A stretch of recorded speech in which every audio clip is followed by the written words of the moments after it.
I see people on the internet just freaking out over it, and it's just hard to get excited about when I'm just so over Marvel stuff in general lately. Yeah, with the Robert Downey Jr. stuff. Yeah. I was just like, oh, cool. So their attempt to bring back the people's interest in the MCU is to bring back one of their most beloved actors because they killed off Tony Stark way too early. Or, I mean, I guess you could say perfect amount of time. Because here's the thing, like... Yeah. I don't know. It's just like you go, and then it's like, oh, all of a sudden he becomes like just like a character that kind of just sits off on the side and does nothing. I feel like, I don't know. It's just like it's almost like you wonder. It's just like when I mean I think we've talked about this before. It's like Endgame was like the whole lead up to the whole MCU. I think I legitimately wonder if they had any plans whatsoever after Endgame was done. Like, did they plan on just like, that's it, that's the MCU? I mean, I feel like we've kind of established that maybe there was a plan at some point, but it, like, after the whole Kang stuff went down, I feel a lot of that just kind of went out the window. Together. And they've been kind of in panic mode since then. Yeah. It's like, yeah, they announced, Doctor Doom, and we got 2 more Avengers movies in the works, but what else is there? What's leading up to those Avengers movies? There's got to be something of substance there. Like, is the Fantastic Four movie going to come first? Because I feel like, aside from knowing, like, Pedro Pascal is apparently going to be in it, we don't know anything about that movie. Pretty much, yeah. So we know the actors, and that's about it. Do we know when it's coming out? No, I don't think so. Okay. It's like, I mean, granted, Deadpool and Wolverine was the first MCU movie in a very long time, wasn't it? Considering how regularity they had gone for. Is that even an MCU movie? I don't know. I think it's Marvel considered stuff, that. But okay. I don't know if it actually was or not. I'm not really sure how that's going to fit into anything. It had like references to the MCU, but it was very much its own thing. And that's kind of the thing when it comes to Deadpool. It's like, it's just like, I feel like that's just where it's gonna exist. Like, I feel like this is a discussion we had years ago or whatever. It's like, how do they incorporate Deadpool into the MCU and still keep like the PG-13 rating? I don't think it's possible.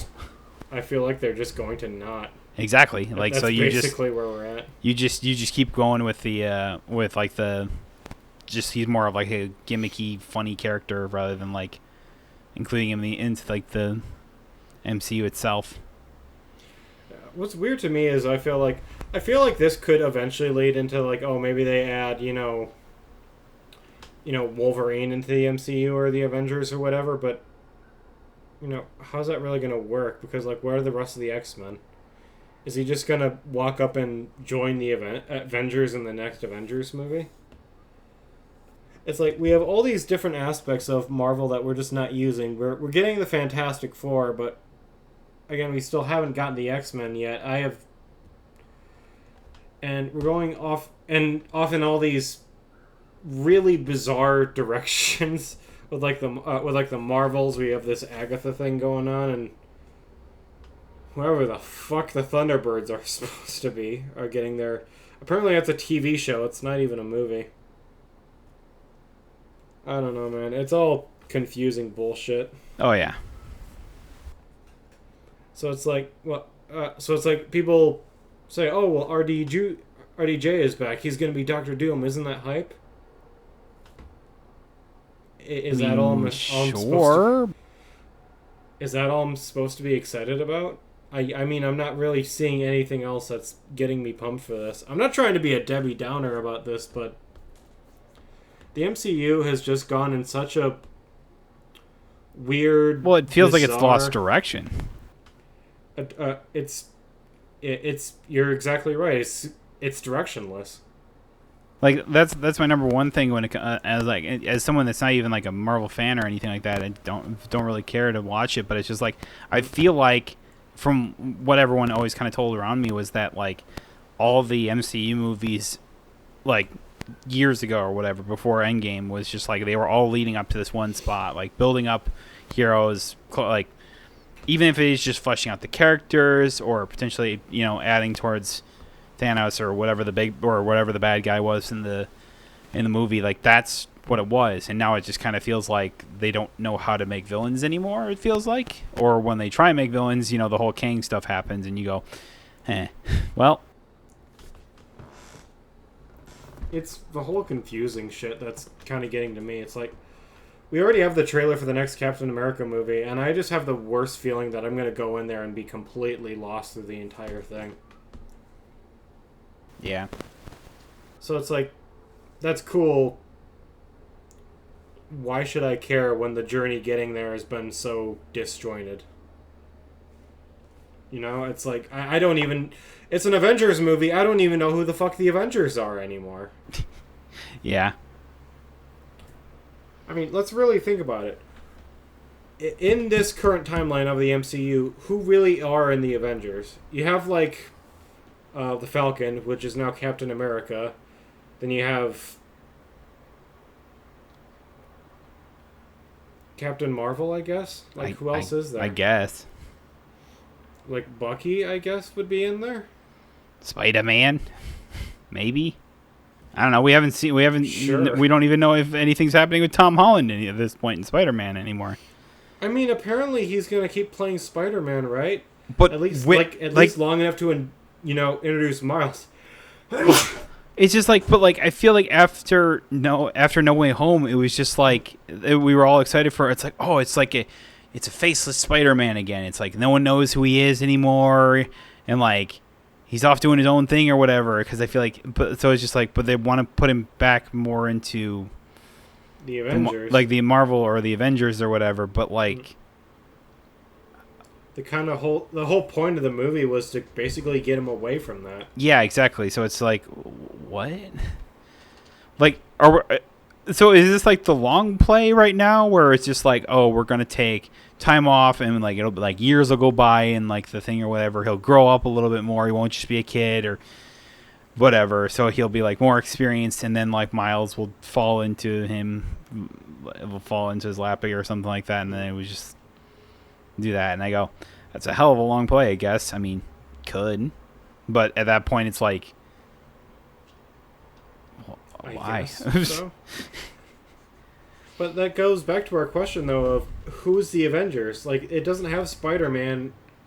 If we just are including like Captain America and Bucky Barnes, it's just two people. Like Hulk, maybe. I don't know. I feel like Hulk is another one that he's like around, but he's not doing anything. She-Hulk, I thought was supposed to be like the replacement for the Hulk. So I guess we're getting She-Hulk in the Avengers. Sure. We have whoever the fuck Ironheart is. Well, the MCU's terrible rendition of Ironheart, I guess. Well, wasn't Ironheart was supposed to be that girl from like Wakanda Forever that had like the iron suit?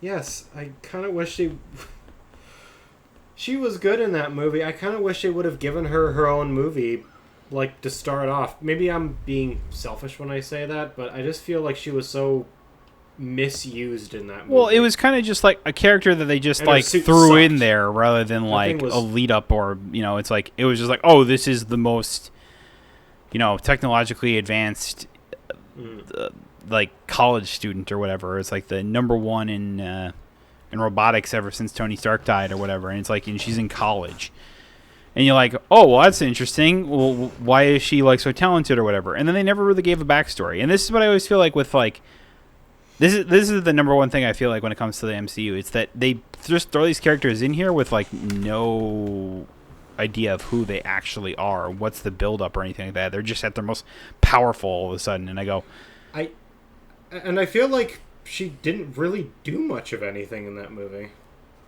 Yeah, it was like she just kind of helped out in that final fight or whatever, and that was about it. Like, she was the big MacGuffin that everyone was after for some reason. It was like she had built the a vibranium detector basically that like could go to the bottom of the ocean, and so like what was his name, Namor? like was just like, hey, I'm gonna go kill this person or whatever. Unless you bring them to me, then I won't kill, your daughter, or I won't kill Shuri because I captured her. And until you do my bidding, I'm going to keep Shuri a hostage. Is Namor in the Avengers? I always thought he was more of an anti-hero. That's what people kept saying. Okay, are they gonna bring him back to do anything? Bro, you got me. That's why I'm talking about, like, the MCU has the most annoying defenders of all time. Because I know someone personally who is huge into the MCU. They love all the movies, they love all the TV shows, and they always roll their eyes at me when I even suggest, like, maybe they should just start over. That's like, well, they have all this stuff going. Yeah, but it's all dumb, confusing bullshit. I have no idea who the team is at this point. I care about literally none of the heroes. And even with what you claim is this hype announcement, I didn't even know what I'm supposed to be looking forward to. Yeah. Yeah, I'm with you. So I was just like, oh, Robert Downey Jr. is back as Doctor Doom. And I go, oh, okay, why do I care? There are so many people that just jumped off after Infinity War because just everyone knew that they had no idea what they were doing past this point, and everything they've done has kind of solidified that. Well, and that's why I asked. I was like, were there any plans after Endgame, or were they planning on just ending it? Like, because it really felt like they just had this whole plan to end it, but then Disney was just like, no, keep going with the Marvel stuff. It's making us so much money, and they go, well. Now we need to, like, actually think this out, but you guys aren't paying us shit, so we're not going to do that. Mm-hmm. They're just like, you know what? You can just let AI, continue to write it all for you and just watch it go crumbling into the ground. Man, we just had this discussion, I feel, so many times before. Oh, we have. We absolutely have. About how Marvel's just or how just Disney has fumbled the bag so hard with these franchises. It really feels like that, because, like, part of the reason why I feel like so many people loved the MCU, especially when it started, was one, because they didn't really know, like, it was the cool thing to, like, oh, comic books weren't cool or whatever, and it was like, but now it's like, oh, because the movies were getting so popular that it was cool again. Like, everyone was just like, oh, it was cool to like comic books, when it wasn't like, when it was considered like nerd culture, dork culture, whatever, and like nerd culture is now is just the cool thing now, and you go, oh my god. And then it was just like everything got cooler, build up, and was more, and everything like that. Everyone loved like the casting of everything like that. It feels like there was legitimate love for the movies and like how to write them, the characters, doing right by the characters, telling a full cohesive story rather than just trying to jump to the end. And now it just feels like that they don't really care what the character is like or whatever. I feel like sometimes the casting of the characters as well is called into question, looking at questioning of Kang or whatever. Now, granted, he was probably right for the job, but then it's all the outside stuff that necessarily isn't controllable or whatever. But it's like, but I sit here and I look at it like, what was that one girl's name from like Mandalorian or whatever, that like she was like a Trumpist or something like that, basically. I don't remember. She was like in the Mandalorian season 1, and then it was like some like thing broke or whatever, and she was like a crazy Trumpist or something like that, and was like basically sacked, and her role was gone. It's like, oh, that's interesting. It's like we haven't seen anything from her, but it was just like, basically.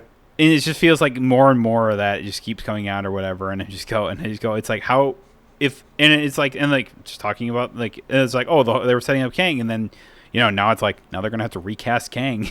And you go, well, do you even do that, or do you just toss it all out and then try and write around it? And I go, looks like Disney's doing the former, basically. Yeah.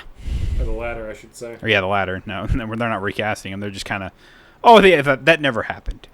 It's like, oh, it went from this thing that was like, oh, we love this, and we're going to try and do right by it and everything like that. And Mm-hmm. It's where it's like, no, now this just makes us a ton of money. Don't copy and paste everything. Don't try and tell a story. Just do the cool CG effects and everything like that because we can afford to do that. But when it comes to paying our people that actually write this stuff, yeah, no, go fuck yourself. Yeah, no, we won't pay our artists or animators or voice actors shit. But everything else, top priority. Yep. Actors, everything like that, go for it. Dude, I loved Inside Out 2. The sheer number of people that Disney underpaid to make that movie fucking disgusts me. Oh, yeah. They could have easily tripled that movie's budget, given everyone like a huge raise, and still made bucket loads of money off of it. Dude, speaking of what made bucket loads of money, but people still got laid off for it, fucking Bungie. What the fuck are they doing? They just lost like 220 people, which is like they said is approximately 17% of their workforce at Bungie. And apparently they're just getting absorbed like fully into Sony now. What the fuck, dude? I don't know, man. Is this going to be the death of like just like I'm not saying this is the death of Bungie, but like I'm not going to go that far. But it's just like but it feels like in recent years when it comes to like these big studios, like these big beloved studios or whatever, getting bought by like a big publisher or whatever, and then just thrown in the mud, like they're nothing. It's what Xbox did with Tango, and it's effectively what Sony's doing with Bungie. Well, and hell, and you even look at like EA with like BioWare and stuff like that, and I mean, it's just like Jesus, the downfall that was BioWare. Holy fuck! This just happened to so many different studios over the last couple of years. It's like, man, I remember a time when... Remember Volition? I'm not sure if you recognize them that name at all, but they used to make the Saints Row games. Oh, yeah.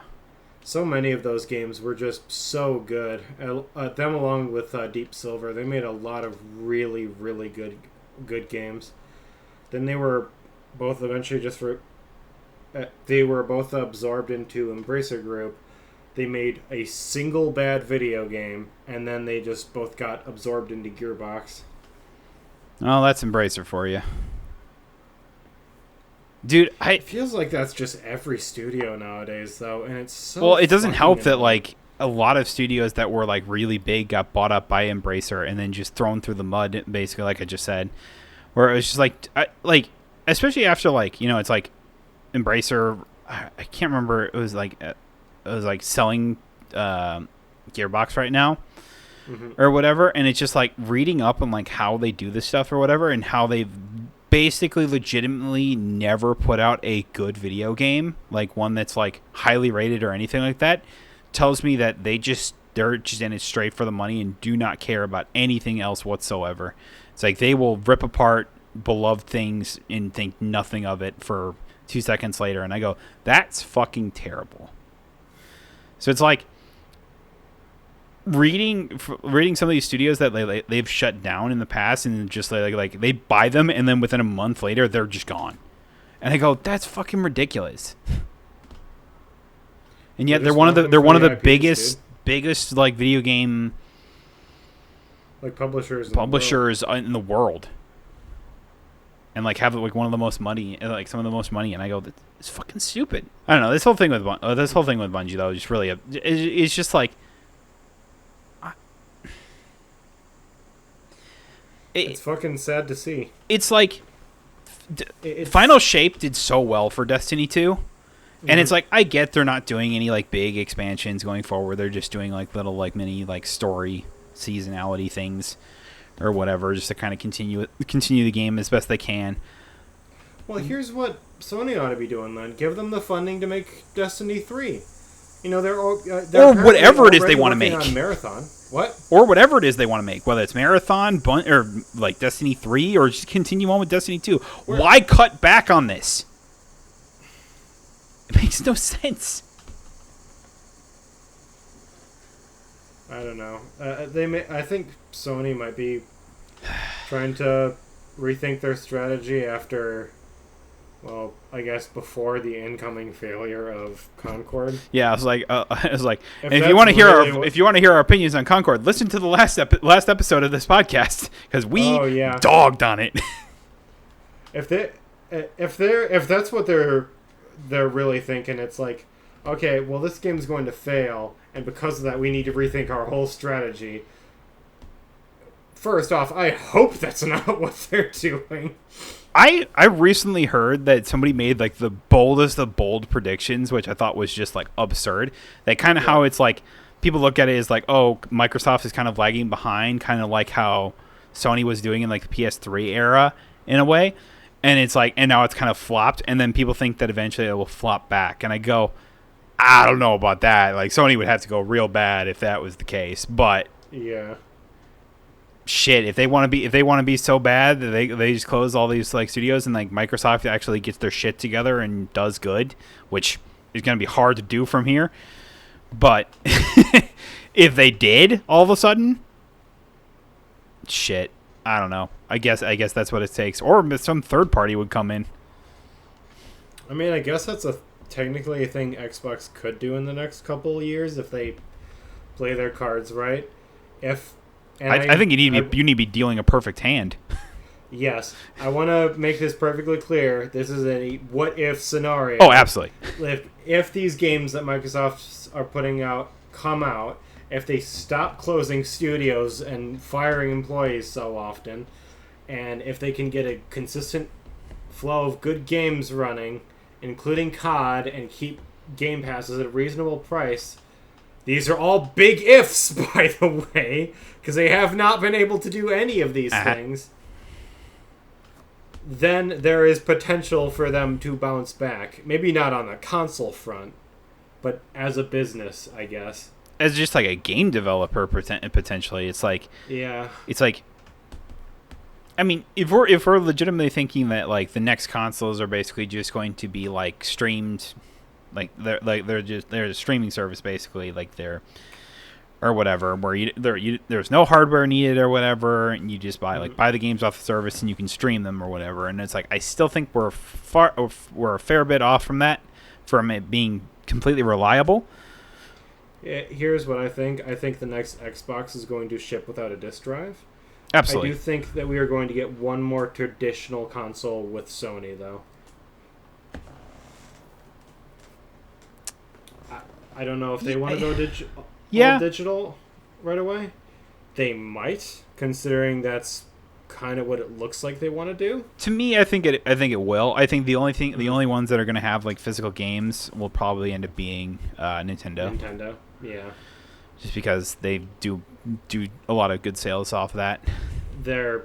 Nintendo's also just an anomaly. Do you think that when it goes full digital, that there will be like Sony and Microsoft will put out like this thing after like a year or two or something like that, where it'll be like, oh, hook this disc drive up or whatever, and you can actually, and it'll be a part of like a collector's edition to have a physical copy of the game.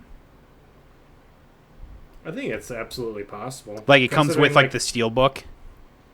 Yeah, no, I think that's definitely something that could end up happening, because it's like, obviously Limited Run is a really like successful company, and people love collecting steelbooks and shit like that. So I easily see like that kind of sticking around as like a niche market.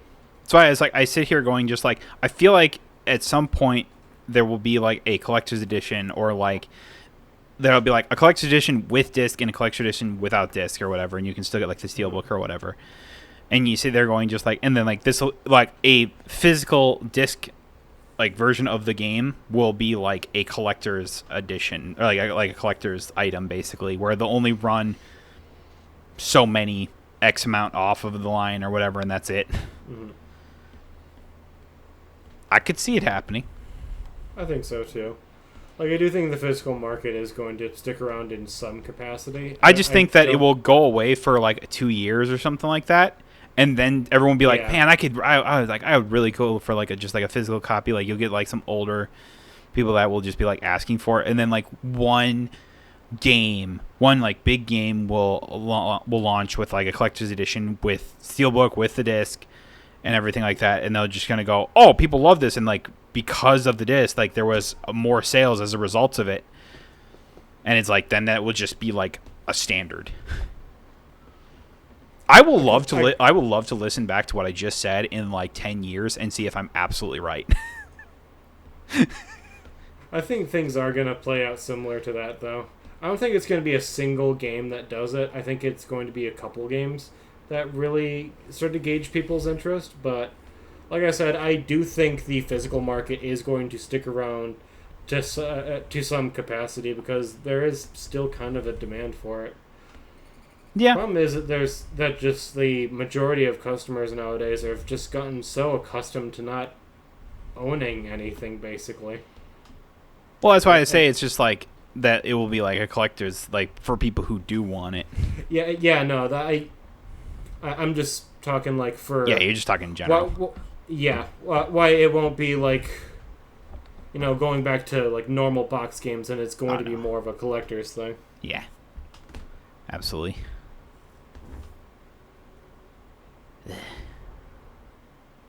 Fucking sucks, but that's just where the industry's going. It is what it is, I guess. And like seeing, like I have no idea what's going on over at SIE, but they really have to shit the bed if they are gonna let Xbox get a leg over them again. Yeah. I get they have a lot. They're focusing hard on live service, which I think is a mistake, but I really do think will it be like enough of these failures of these like live service games that will cause people to go back to single player games, or will it be like? No, I think that's exactly what it is. I think people are already getting sick of the grind that is all these live services. Oh, I know, but the thing is that the publishers keep saying to make it or whatever, and it's like we need to convince them that this is a bad idea. Like we as gamers, we're already fed up with it. I feel like a lot of people are already fed up with the amount of live service games that are out there, and the fact is they continue to make more and more and more. Mm-hmm. And it's just like I look back and it's like people talk about and you look back at like even like Baldur's Gate 3 or whatever. It's like you look at a game that it is a single player game that everyone wanted, and like there's no microtransactions or anything like that. It made a fuckload of money, and it is one of the most popular and most well-loved games in recent history. See, I think that's ultimately what's going to push them back towards more single-player games, because you have all these live services that are coming out, and they're giant money sinks. You have all these companies that are expecting to make millions, if not like billions of dollars off these things, and just none of them are sticking the landing. Whereas like you have these single player games like Baldur's Gate, like Hogwarts Legacy, you have all these examples where they're coming out, people love them, and they're making tons of money. It's why not make more of those? Now, granted, there are some single player games that are coming out that are absolutely shitting the bed. Look at you, Star Wars Outlaws. Did you see the first 10 minutes of that, by the way? I saw the preview that a lot of people were talking shit about. Yeah, I'm pretty sure that's what I'm talking about. But holy fuck, does that look bad? Yeah, I have heard from I saw the early preview from both like G-Man and Skill Up. They both thought it was okay, so maybe there's a chance for that. I don't know, man. Like it looks bad. The gameplay looks so slow, and like. I just can't fathom that they put that out there and thinking that was a good idea. I really can't. Like, a deadline just came up and they just said, fuck it, go with it. Yeah, I guess so. Is really what happened. You see within the first 10 seconds of the fucking thing that the thermal detonator rolls in. It's a rolling JPEG that has a little bit of thing or whatever. You see it clip through the ground. No fucking way. Yeah. Yeah, you Let's do. see this. If you look at the thing, look at the first 10 seconds of it, you'll see a thermal detonator only just getting bigger. it's not in like with a rolling animation. It's not like it's actually rolling. There's no shadow or anything of it or anything like that. There's no nothing, and it clips through the ground. You can clearly see it. All right, I have it open. It's Final preview. It's wild. Okay. I don't know if you. So, are you looking at the first 10 minutes exclusive preview for the IGN first? Yes. Okay. So there's a 10-minute video on there that if you just play the first few seconds, you see the thermal detonator kind of rolling in. It looks like crap. You see it clip through the ground, and then like the explosion kind of going forward doesn't look great. It looks very ragdoll-y. But if you kind of scroll forward, I think it's like till. This looks rough. Yeah. Not sure how I feel about if you scroll to about 6:55, you kind of see like the combat kind of start, where it's like the classic, just like stealthy kind of combat or whatever, where you kind of go around. You literally fire shots in the middle of this or whatever. Like there's like laser bolts, like she shoots. And then the enemies just go, whoa, what was that? I don't know what that was. That's crazy. I watched the skill up review of the first 4 hours, and he said he had fun with it. That's all I'm saying. I know. It's just like, but man, yeah, it's just like, you really just put this out and thought this was, like, no one was going to. There's a point where There's a point where she starts going, she picks up like a grenade launcher. It does look like a late Xbox 360 title. That's my number one thing, is that this game looks like it came out 10 years ago. So if you go to 7:52, she picks up a grenade launcher. Yeah.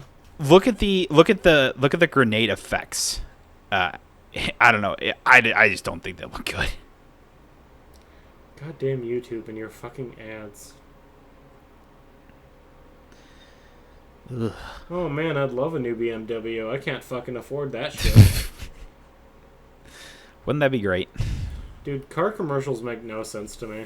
Yeah, they never They do. appeal to the most limited fucking market that can afford to buy a brand new car. Yep.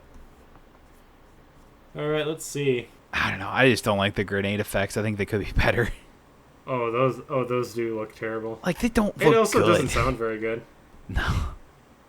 I don't know. Like, I don't want to just dog it for like just on the pure looks of it.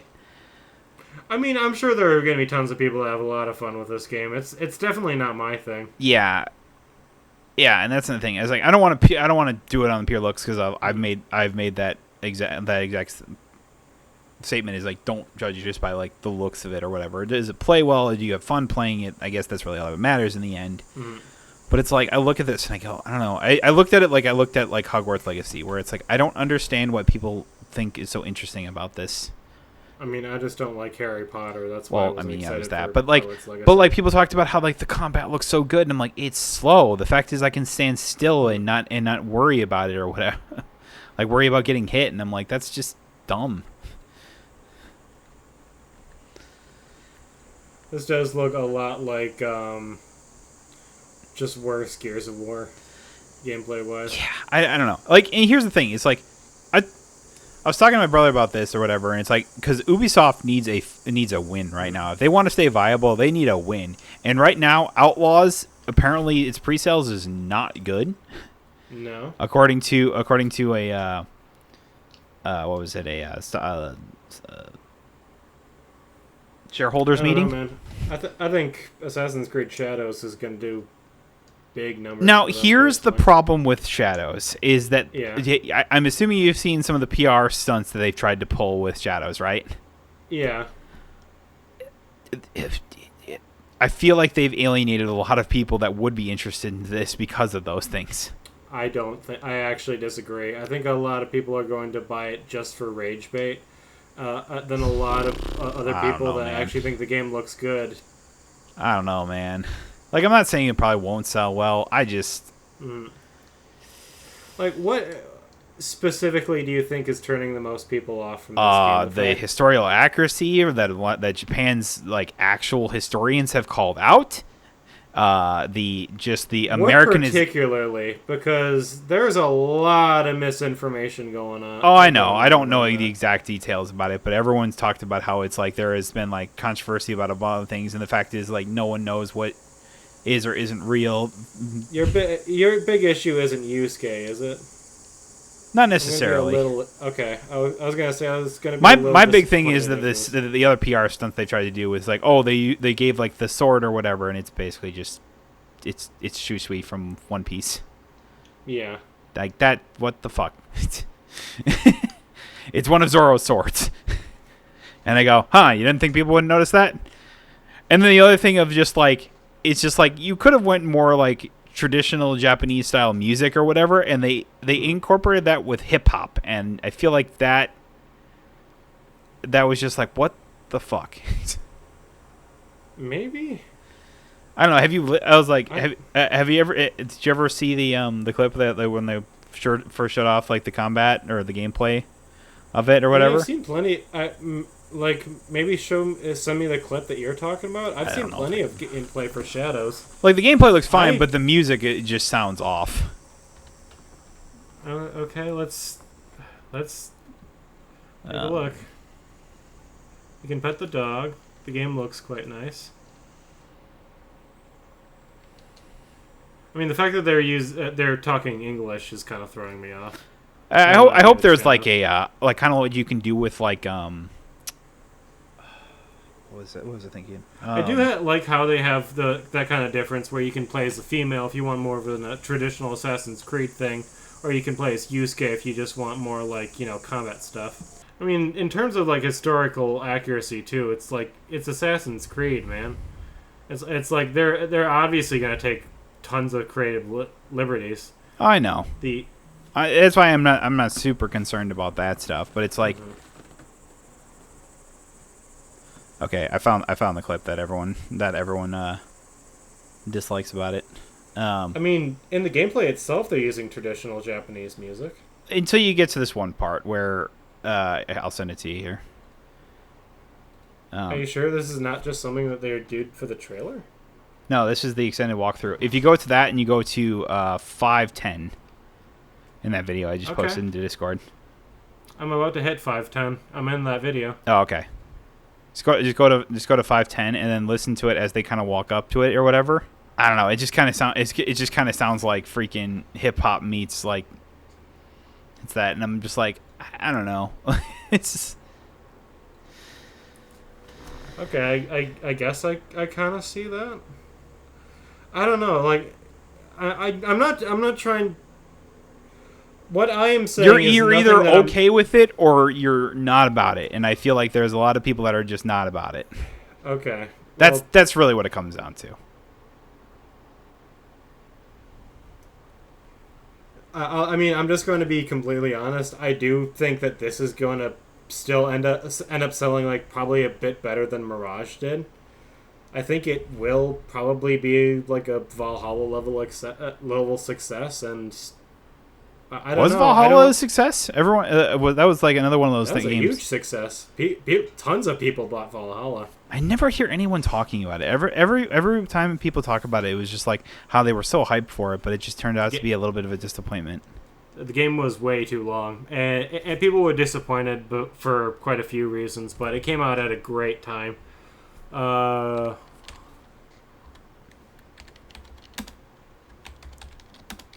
Like I don't doubt it sold well. It's just I mean here's the thing. It's like it's sold over Assassin's 15 Creed. There's no million way copies. it doesn't sell well. Like even if Star Wars Outlaws isn't a success, I don't see like Ubisoft being in any potential trouble really. They're Oh, me neither.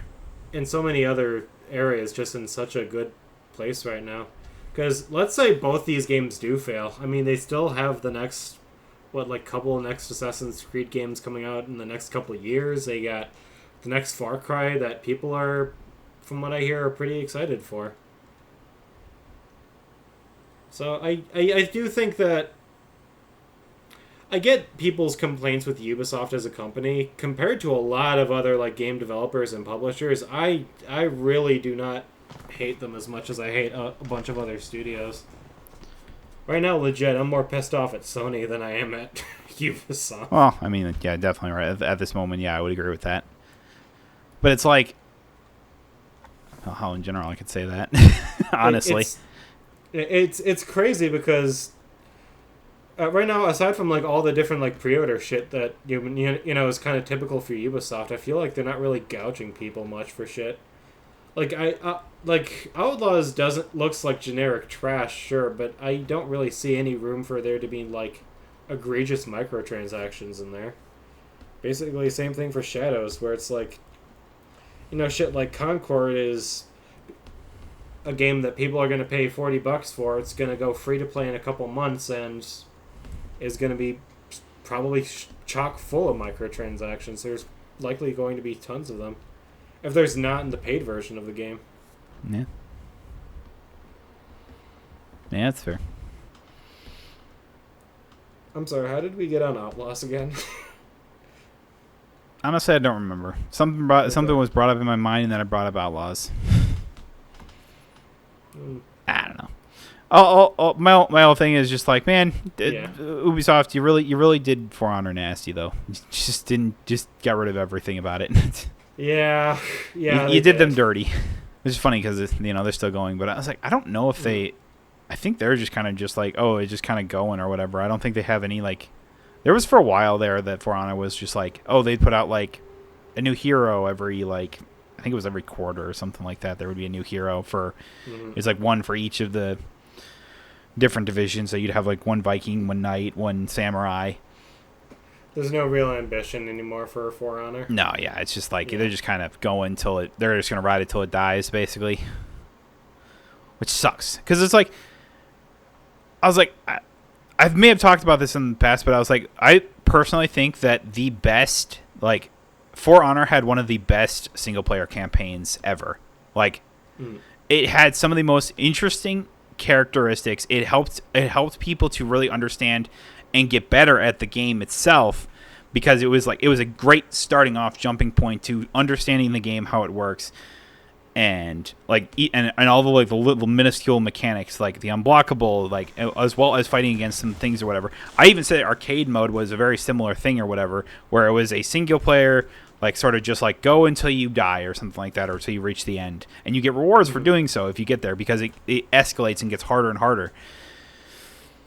And it was just like, but it incentivized people to get better at the game without having the actual, like, rage of, fighting against other people who just abuse a certain thing or whatever. Because that's how it was when they first came out, is like, people abused Peacekeeper like crazy.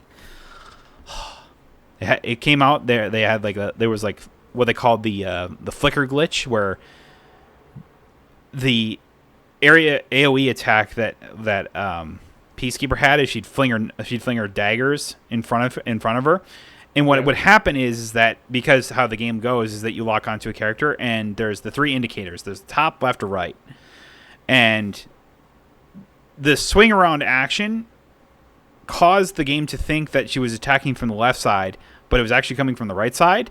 So on your screen, it would flicker that she would attacking from the right, but in reality, she's attacking from the left.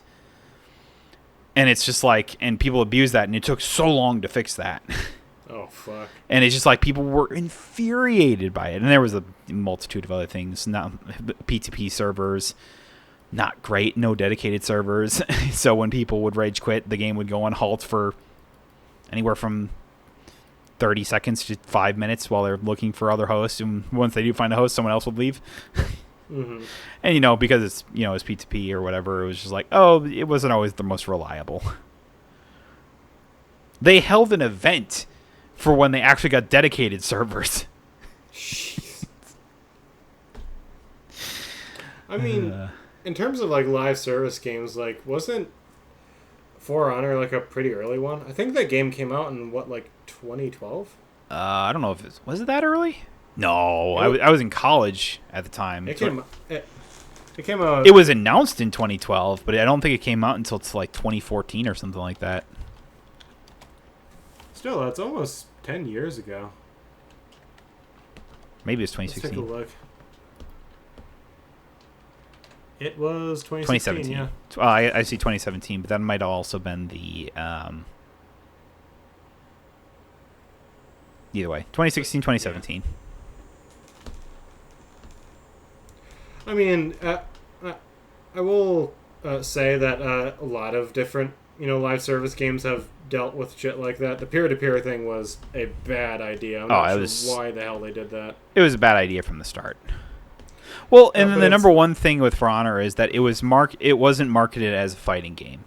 It was marketed as kind of like a chivalry-esque game. I remember the initial marketing for Honor. It was advertised as something very different from what the final product ended up being. Yeah, it was basically just like the idea of it was that it was just like, oh, you're on like a giant battlefield, fighting with a ton of other people trying to conquer like a fort or something like that. And eventually they added conquest mode, which was that, but it's still only 4 players. So it's just like the original concept of it just either didn't work out, and they switched it to a fighting game, and I feel like a lot of people didn't really sign up for a fighting game, which is fair. I still thought it was like a great game, and everything like that. It's just like it just didn't keep people's interest. It's just fair. And just like any generally fighting game or whatever, it's just like you get a little fed up at times with people in general. And your own incompetence for not adjusting to certain characters. I fucking hated the character Orochi because I could never fucking win against them. I can never fight against them. And I just go, well, that's just on me. Like that is just straight up on me, because it was like I should be able to fight. I should be able to fight these guys, or at least learn from my mistakes. But I just refuse. A lot of this does sound like pretty par for the course for a lot of like live service games, though. Oh yeah, absolutely. Like, did you see any of the screenshots I posted for of Dead by Daylight last week? No. That game was straight up broken. Go to the. Okay. I did actually see these. I did see those. It's like I was playing it was my first game as Vecna. Then it was like, wait, what the fuck is going on? It's the first time it was a game update, and it allowed me to fall underneath the map. For a game that's been out, for a live service that's been going on for as long as Dead by Daylight, you think that wouldn't fucking happen, but yeah, it's crazy. And I remember all the other stuff that happened. It's like with the release of the Skull Merchant, how toxic all that stuff was. It's like these problematic updates happen. You just kind of gotta power through them as a community. That's why I was like, I never really had a problem with like, glitches happen, exploits kind of happen or whatever, and you sort of work through it, and eventually they fix them, right? Yeah. But it's just like, kind of like you were saying, but it's just like, man, it's just like, generally people were just like, man, they just couldn't deal with it, I guess. Oh, they did actually release a new character. Oh, that's interesting. They are still releasing new characters for Honor. I mean, they are still supporting it, which is a little crazy considering that I think the game has lost a pretty massive it's lost a sizable character amount of players. Honestly, out of curiosity, let's check how many people are still playing For Honor. About 5,000 people. That's actually more than I thought. So they're still kicking it. Last 30 days, they got it almost. And that's just on Steam too. Like, yeah, I mean it's doing better than a lot of live services are doing right now. That puts it above like both Suicide Squad and Concord. That's fair. Yeah, I don't know. It's crazy to think about, right? Yeah, a game that came out in 2016 doing that. It's wild. Yeah. I don't know. Just to kind of circle back to our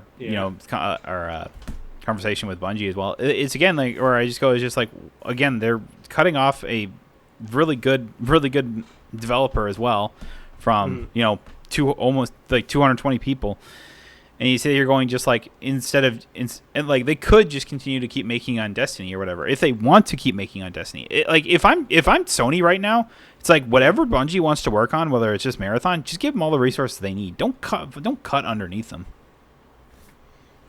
I mean, I think right now that what they're looking to do is they just want basically all of Bungie under their wing, Because like Marathon, I think initially was going to release on Xbox, and it's like no, well we want everything under Sony.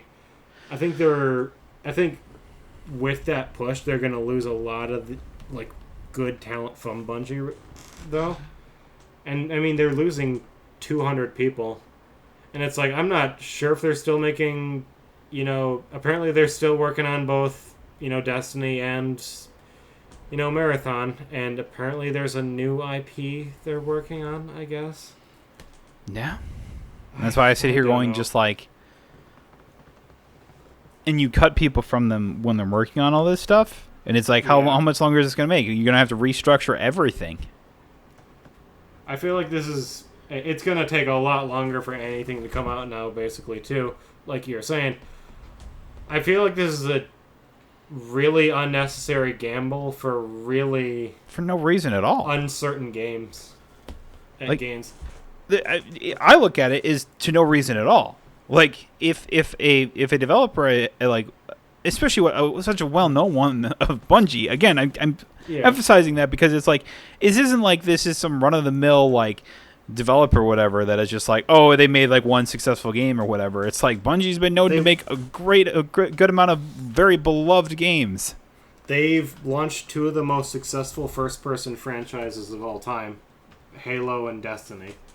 It's like they know their shit. They know what they're doing, man.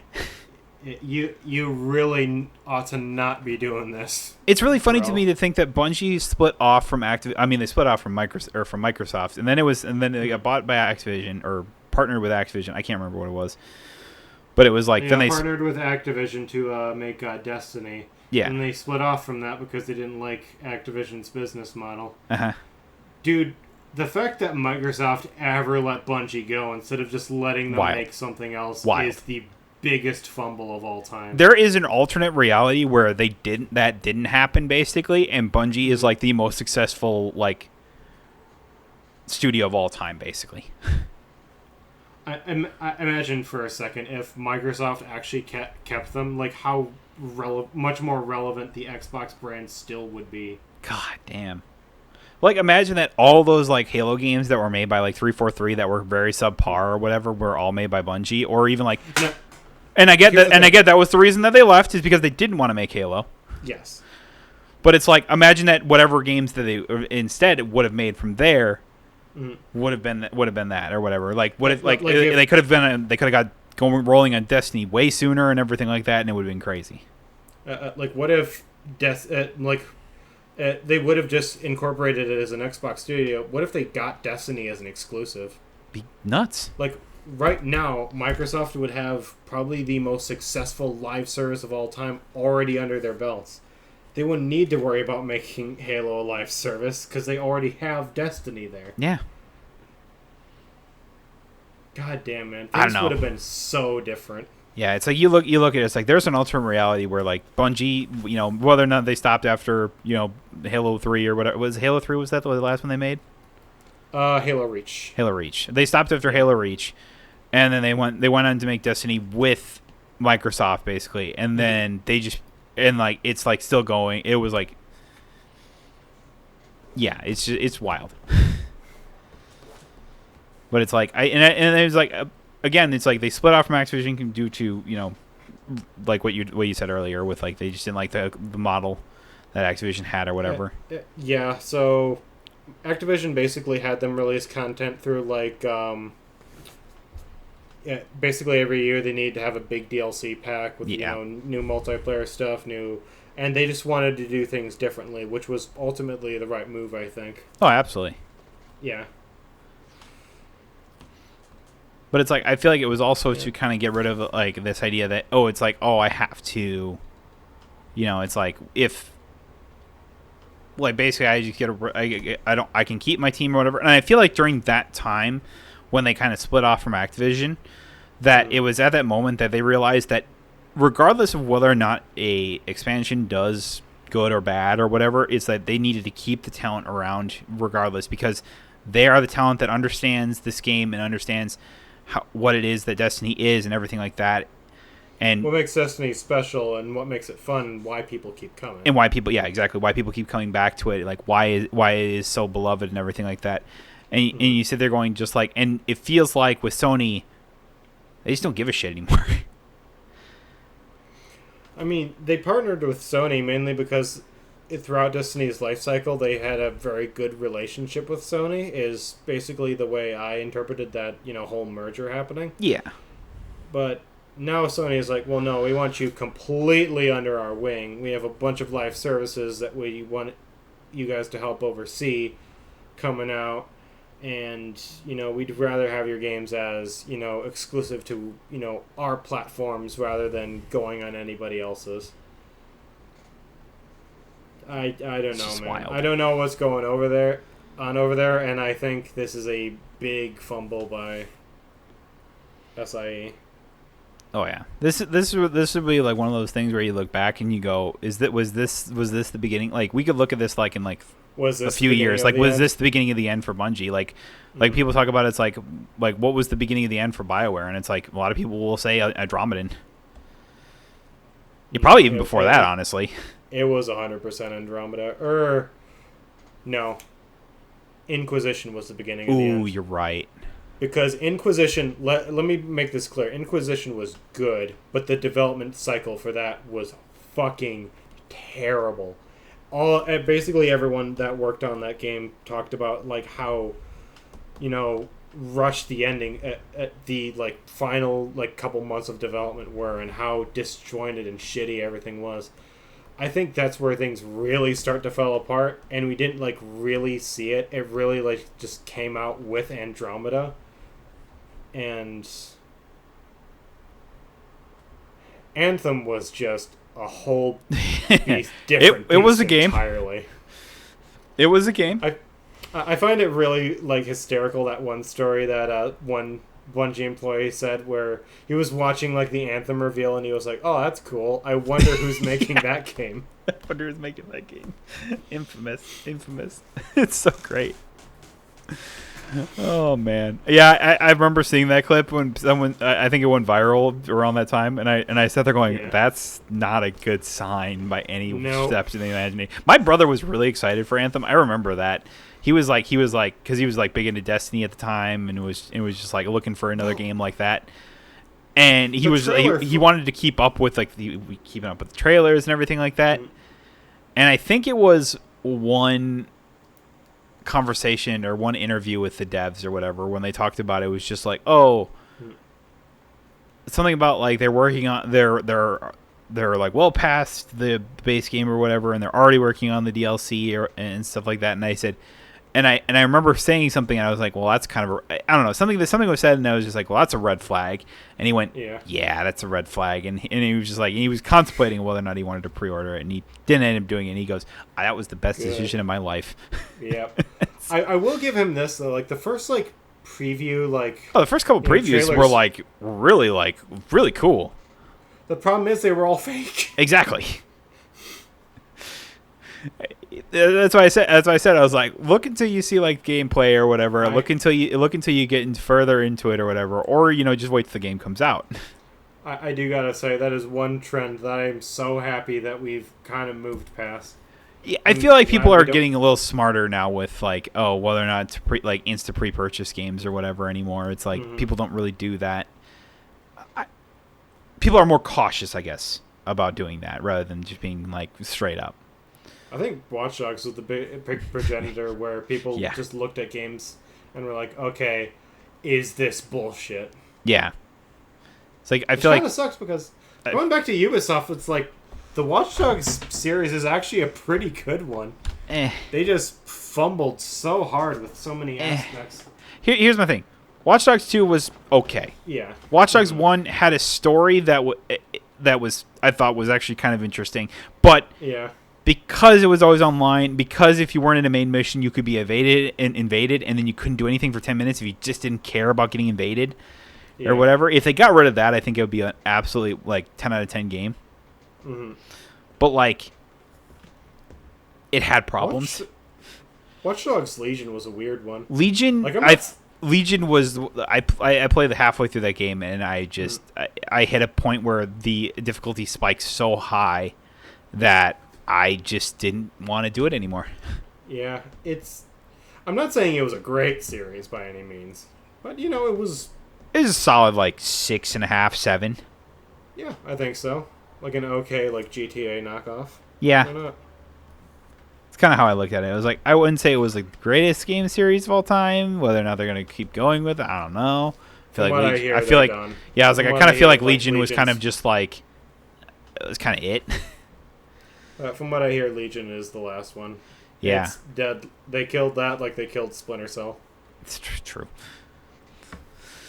So I was just like, I don't know, like it's like that. But I was like, I also feel like another one of the big ones that was like kind of like for like the idea of false advertising was No Man's Sky. I feel like a lot of people with the original No Man's Sky was just That like was real really bad. thrown off. Yeah, that was also it was also at the time when people were really like, is this a conspiracy theory where it was just like steamrolled out there like refund policy or whatever at the same literally on the same day that of that No Man's Sky came out, and so like people would play No Man's Sky for like an hour and then refund it. And people go, wait, did they just do this just because they knew it was going to be bad and people want to do it? And this was like their way of testing like the refund thing or whatever. Now that's a conspiracy theory in and of itself. But like, I was just like, man, I remember my buddy was going to do like a 24-hour stream for it. He was so excited for the game.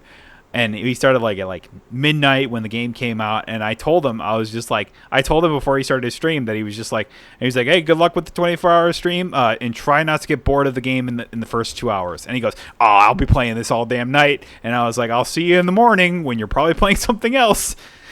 And lo and behold, I wake up 8 hours later at 8 o'clock, and he's playing League of Legends. And I went, what did I tell you? Never. I get that game recovered. Never fucking forget it. Yeah, no, like again, game recovered, but like, man, its initial launch was bad. Yeah. Ugh. Yeah, I think those two games were like the main selling point, or the main points for like maybe be a little bit more scrutinize something. Like, if it looks too good, is it too good? It's probably too good. Right, and that's what I kept saying about like what was it, Hellblade 2. Mm-hmm. Is like I kept saying to myself, it's like, if the game legitimately looks that good, it could be like super good or like super good just on pure looks alone. I'm discounting all of like we're talking like animated movie level like quality and stuff like that, and which it pretty much did. I mean, let's be fair to that game. It does look like that. The problem is the gameplay is just very simple and it's really short. And that's where it fell short. Yeah. Like, that's what I'm saying is like, oh, graphics can get people to maybe buy it or whatever just on pure graphics alone. I feel like we're kind of past that point now. We're slowly getting past that point. Slowly. Mm-hmm. But and I thought to myself, I'm like, okay, well, because I remember the original game was only like, what, 20 hours long or something like that? Like, people said they could beat it in like a day. Yeah, and it's basically the exact same thing. With And that's why I said it, like, well, if they're gonna pay, if you're gonna do $70, it's like, it better be worth it. And it doesn't really sell. Well, it didn't sell at 70, did it? No, I think it was one of those where they tried selling it at 40. Yeah. It's on Steam. Let me quick check what the price is on there. Yeah, I thought it didn't It's sell at 50. 70. Yeah, that's right. It was 50. They sold the first game at 30, and the sequel is 50. Well, wasn't the first one? It was still considered like an indie title, wasn't it? It was an indie game back then. Yeah. I mean, granted, it was still Ninja Theory, so people kind of knew who these people were.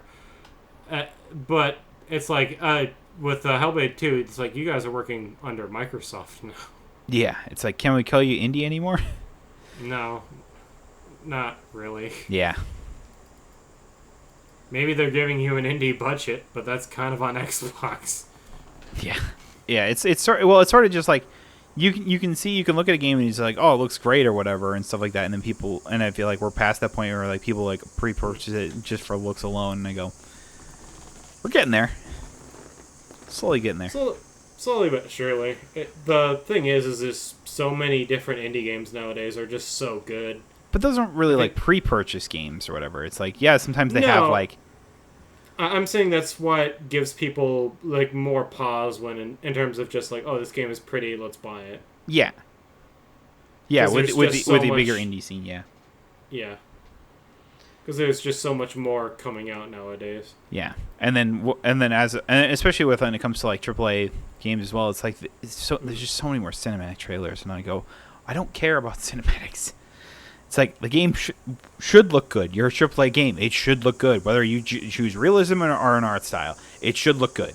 Like, I think the last game I like pre-purchased was like, I think it was SMT5 Vengeance, but I was like, I already knew I was gonna love that game. I played the original.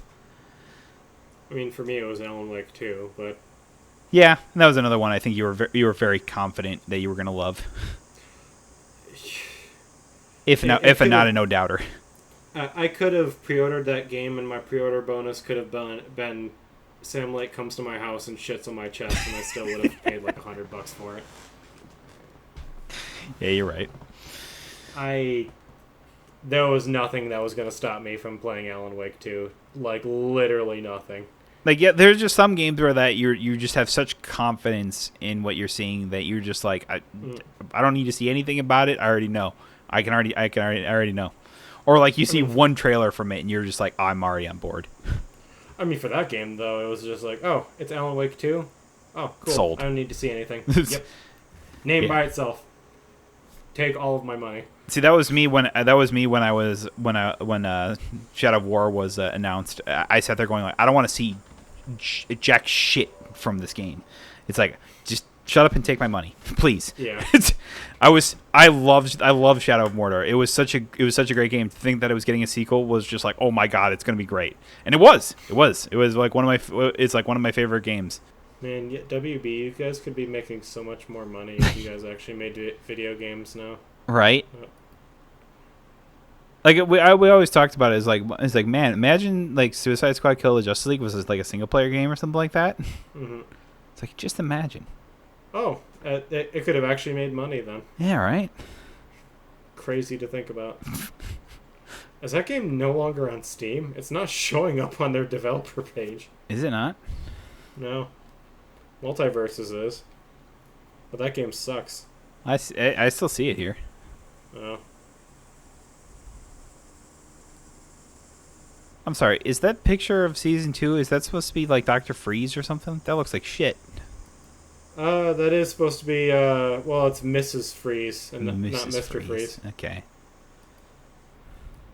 Apparently it's going to get 2 more seasons after this, and then the game's going to get killed after that, because they made no promises past that. God damn. They want the game to die right now, believe you me. I don't think these devs want to have anything to do with this game anymore.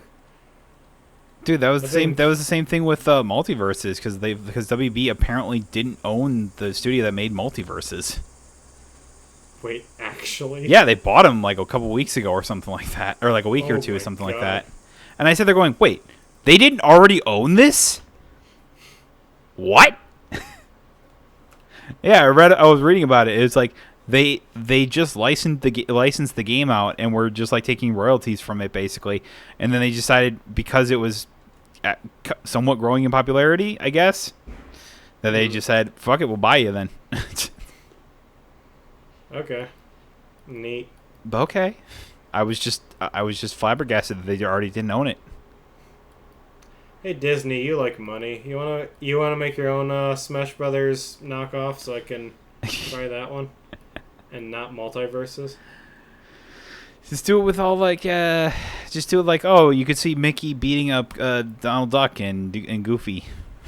I mean, they could put up like Woody and stuff in there. They have so many franchises they could leverage. No, you got to start out with Mickey beating up Donald and Goofy, and then you move to like Woody beating up Sora. Sora. To think that Sora would be in 2 different fighting games then. Somehow bringing in Sephiroth, because he's totally a Disney character. Hey, he's in Kingdom Hearts 2. Yep. It fits. You have Cloud versus Sephiroth. In a Disney Smash Brothers clone. Yep. Perfect. It'd be perfect. What other like wacky ones? Can we have like Winnie the Pooh against like Darth Vader? Yes. Perfect. No notes. Perfect. Darth Maul versus Piglet. You could just have like his big, like you can have Winnie the Pooh's big smash, and he just goes, "Oh bother." Eeyore's final smash is he just lays down and he just dies. He just straight up he just dies. Like he just says, "I'm done with this world. Kill me now." Yeah, and the game, and you lose the game because of it. Yep. Dude, we're coming up with such a good idea. I mean, Disney has made enough like shitty ripoffs of other games. They have a shitty like Mario Kart ripoff. They have a shitty Animal Crossing ripoff. Just go ahead and make it your shitty Smash Brothers ripoff. We all know you want to. Or make your own battle royale with like Pixar characters or some shit. Hey, maybe that's what Kingdom Hearts 4 is gonna be. Just have. Man, how depressing would that be? I don't know. If Kingdom Hearts 4 comes out and is a battle royale of all things. Oh, that would be terrible. I don't know if Kingdom Hearts could recover from that. Honestly, I don't know. Real fast, since we're on the topic of Kingdom Hearts, do we think that we're going to see this like at all? And I'm not even talking the rest of this year. Like, are we going to see it at all in 2025? Kingdom Hearts 4? Yeah. No, I don't think so. God damn, dude. Well, maybe like maybe we'll get. I could see like a trailer, maybe. but like late into the year. I don't see anything happening before then. Yeah. It was like people who keep talking. It's like, oh, when we're gonna get like the November. I'm like, we're past like the Summer Games Fest start now, and we saw nothing Kingdom Hearts anything. So, yeah, it really is just feast or famine, I guess, huh? Yeah. Man, they should have made an Outer Worlds 2 joke where they talk about how they announced the game too early. Dude, they should have. Because that's I mean, I get that they showed off a trailer for the 25th anniversary or whatever, and it was like, it was cool. And it was like, it kind of gave people hope. It's like, oh, we're working on Kingdom Hearts 4. Just you wait. It might be a while, but just you wait. And I went, oh, so we're totally going to see it within the next, like, couple of years? Square? Hello? Anyone there? When did that trailer come out? 2022? Oh, fuck. Okay, yeah, that's not good. Yeah. God, it was April 2022. I hate that I nailed that. Jesus. Yep. What do you think we're going to get first, that or Silk Song? Probably Kingdom Hearts. Man. I really hope I'm wrong about that. Me too, but you're probably right, and I hate that. It's going to be sad. Dude, when Silk Song comes out, though, and it'll be a really good game, it's going to be real great. Yeah, it'll be on my kid's 16th birthday. And I haven't even conceived mine yet. Damn, dude. Going back to the subject of live services, did you remember the Quidditch Champions game that's coming out? Yeah, didn't they put out like a gameplay trailer of it? Did they? Yeah, they did. I haven't seen anything on it, and the game comes out in a month. Yeah, they put out a gameplay trailer, I think, like last week. Is there going to be a beta for this at all? I have no idea. This is going to fucking fail, isn't it? This is going to fail, and then everybody at Unbroken Studios is going to get laid off. Fuck, it's not free to play either. They're charging money for this. On Steam, it's $30. Oy. $40 if you want the deluxe edition. Want to take a wild guess at what you get with the deluxe edition? What'd that be? You get a couple of cosmetics, and you get a bunch of in-game currency. Yep. What's the difference there? $10. It's not the super most egregious. No. It's another game that probably should be free. We'll see. Okay. We'll see if it lives that long. God damn it. Nah, I probably will, just because it has the Harry Potter name on it. Yeah. Like, that's the thing. It's just like, whether or not this game ever is good, because it has the name Harry Potter attached to it, it's gonna be a success. You know, that's probably true. It's not just some random bullshit that no one's heard of, like Concord. Yeah.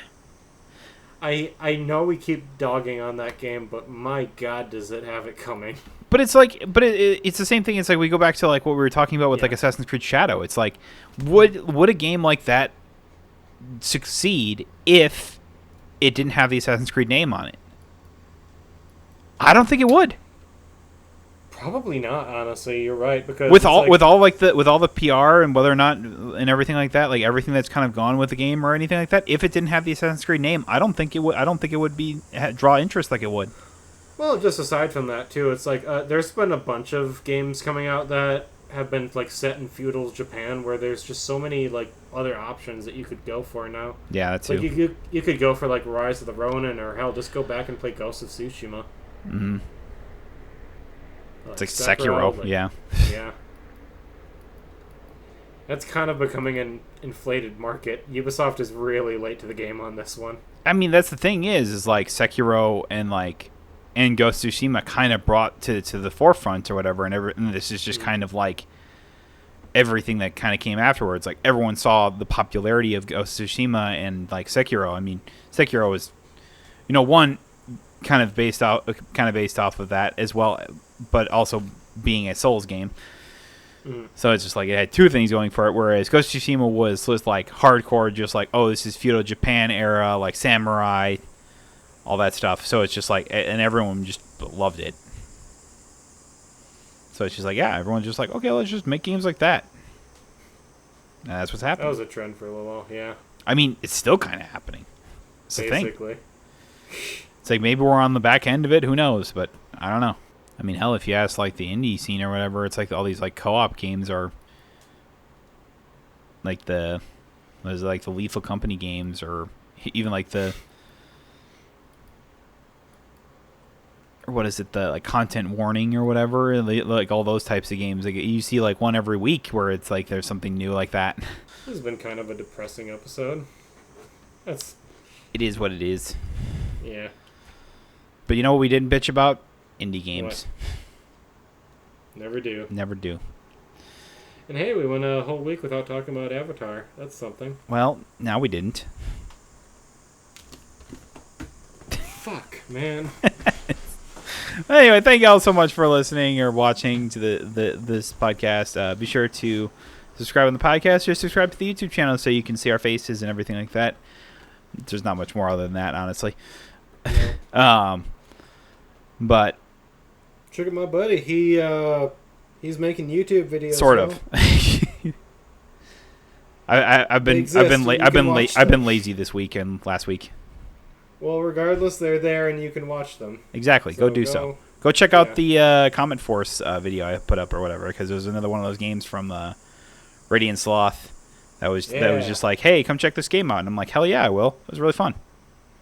Nice. So yeah. Yeah, I think that'll be all for us. See y'all next time. Bye-bye.